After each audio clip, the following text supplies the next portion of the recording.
Renzo Piano is an architect's architect. Since the Pompidou Center, Renzo and his design team have constantly innovated in the use of passive systems, adaptive structures, and new material applications. Should you find yourself on a visit to the California Academy of Sciences in Golden Gate Park in San Francisco, you'll find a building that is much a part of the local ecology as it is a teaching tool for the general public on excellent environmental design. Functioning as both a research facility for over 350 ecologists and a museum of natural ecology for the general public, only a quarter of the whole building is dedicated for exhibition space. A powerhouse of innovation like many of their high-profile projects, the design of the Academy worked directly with staff to create significant reductions in energy usage outside the design.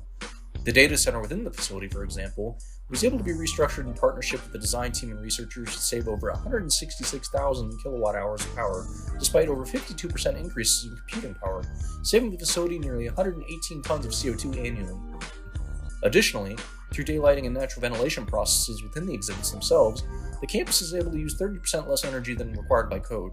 Any power that is used comes directly from clean energy sources via hydroelectric or on-site solar along the roof tympanum, which alone is able to supply up to 5% of the power.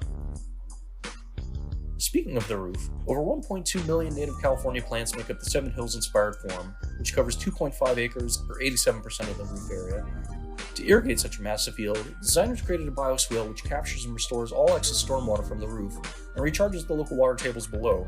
Additionally, the facility is able to save 32% less water than prescribed by LEED through the usage of high-efficiency fixtures.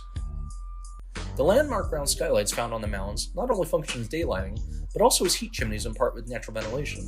Even the frames themselves act as part of the structural deck, creating ribbing similar to a waffle slab, which distributes the heavier roof loads. The roof is such a spectacle that visitors to the planetarium orb inside are able to take an elevator to an observation deck on the roof to highlight the environmental design. Together, these sustainable strategies have made the Academy of Sciences the only museum to ever meet and maintain LEED Double Platinum status.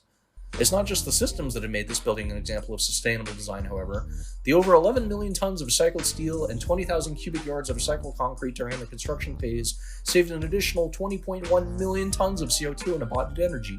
Even shredded denim, which was featured in the 2007 UNLV Solar Decathlon a year prior, was employed as a sustainable alternative to the traditional bat insulation.